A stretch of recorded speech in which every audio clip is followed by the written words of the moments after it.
Hello Scorpio, Sun, Moon, Rising, and Venus signs. Kamusta kayo? Saan po nasa mabuti kayong kalagayan? Welcome back po sa Star Tarot. At kung bago kayo rito, welcome din po kayo. Please subscribe, like, share my videos, and then leave me a comment kung nakaresonate kayo. Thank you. So, first card ni Scorpio, we have Door to Spirit. Ayan, so this is a new beginning energy. Merong bago na magaganap, merong bagong gagawin kayo. Probably this is siguro nagbubukas ngayon ang sarili ninyo, nagbubukas ang puso ninyo para sa spiritual growth ninyo, no? Pwede na nagbubukas ang puso at sarili ninyo para sa maaring mas palalakasin mo ngayon ang inyong relationship with the universe, with the spirit, no? With Panginoon. Maaring ganon. Or baka ang iba sa inyo dito, Scorpio, yung bang parang nagbabalik loob kayo. No? Pwedeng nagbabalik loob kayo sa Panginoon. No? Maaari for quite some time. Baka nakalimot kayo dahil sa sobrang busy ninyo, 'di ba? Maaaring hindi kayo nagkaroon ng time, 'di ba? Para sa divine. Kaya ngayon maaaring muli magbubukas ang puso at ang sarili ninyo para sa pakikipag-communicate, no? Or pagbi-build ng mas stronger na relationship with the divine universe. So we also have door to personal healing and happiness.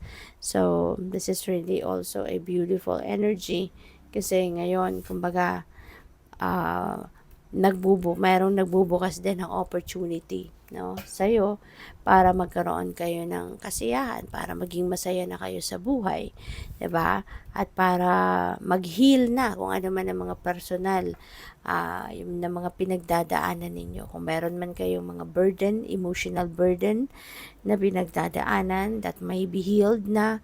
Kung meron man kayong mga pinagdadaanan na sariling mga struggles, 'di ba? Maaari, no, na mayroong opportunity na din sa ngayon na makakatulong sa iyo para mapawi na to, 'di ba? Mag-heal na yung sugat, kumbaga. So we also have 7th chakra, Archangel Uriel. So this is your crown chakra, you know. Yung 7th chakra is crown chakra at ito yung energy center natin wherein dito pumapasok, no, yung downloads na galing sa universe, no? Yung mga gabay sa'yo, maaari, no, na maraming mga downloads ang dadating, maraming inspiration, information na papasok para, alam mo yun, makabigay liwanag, no, sa isip ninyo, makabigay liwanag sa direksyon na dapat ninyong tahakin, diba, sa buhay. So, yun. Maaring marami kayong gagawin, no, sa ngayon na ganyan. Dahil pwede rin na because nagdadasal kayo for guidance, because nagdadasal kayo for clarity, yung ganon, no? Pwedeng dadating na yung mga impormasyon na yan. Possible din na sadyang kailangan ninyo ng gabay, and even if you are not praying for it, nare-recognize ng universe yung pangangailangan ninyo.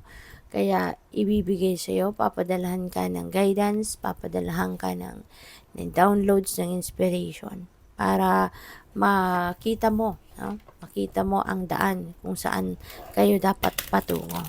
Okay? So, what else? By the way, maraming salamat, no, for subscribing. And if you haven't subscribed yet, subscribe na po kayo. At maraming salamat din for not skipping the ads. Okay? Malaking tulong po yan sa akin. At saka, please click the join button sa baba ng video kung gusto po ninyo na mag-join sa membership. Thank you. So, what else? We have time to move on. Ayan. So, panahon na, Scorpio. na mag-move on na kayo from something or from someone, 'di ba? Na hindi na nagdudulot ng hindi na nagdudulot ng highest good sa inyo. Okay? So, whatever this is, pwedeng relationship, no? Iiwanan na ninyo, tatapusin nyo na. Pwedeng trabaho na maybe it's taking a toll on you na, diba? Baka loaded kayo ng task at pwedeng wala na kayong time for yourself, no? Pwedeng ganon. Kaya, it's time for you to move on. Alright? So, what else? We have, and yet, the path grows lighter. Ayan. So, maaari, no? Na related ito dito sa kung ano man ang bagay or sitwasyon wherein you will be moving on from. And, siguro ito yung nagpapabigat sa'yo. Na kung ano man ito, no?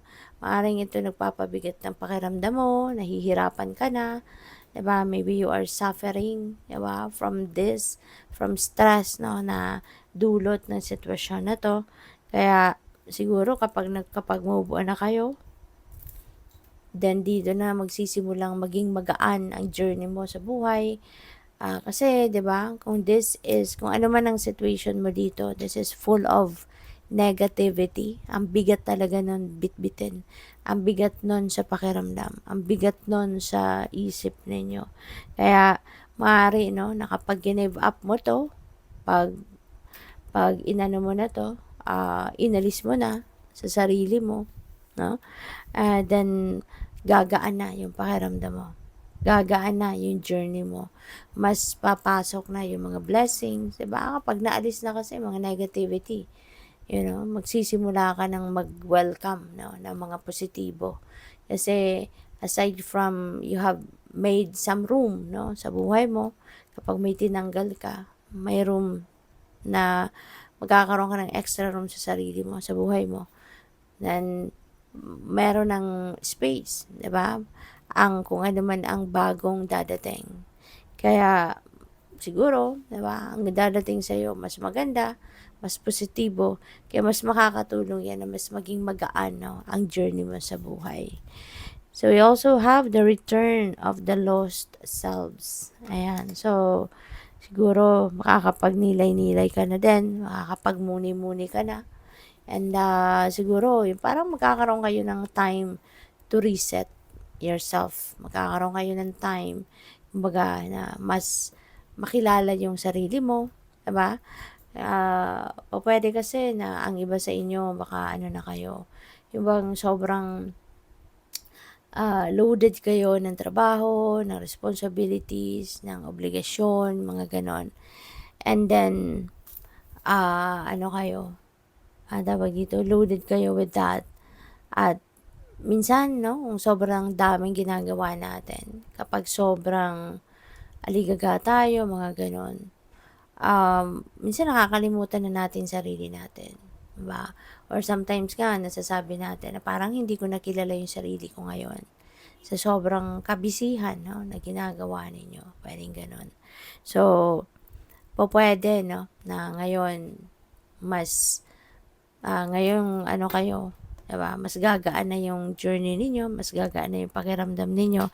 Kaya siguro parang mas makikilala mo ng muli ang sarili mo. You will be able to tap into your soul na. Maring magkakaroon ka na ng panahon, ng time, para mas para makasama mo yung sarili mo. Diba? Kasi kung lagi kang parang lutang ka din kapag marami kang bagay na pinagkufokusan, marami kang ginagawa, parang in a way, lutang ka din, parang nakadetach ka sa soul mo, ganun ang pakiramdam. Kaya po pwede, na ngayon, you will be grounded and you will be back to your core, yung ganun, at ramdam mo na ngayon na yung sarili mo, eto na yon, ikaw na to, diba? So, good luck. Thank you for watching. Love and light. Namaste.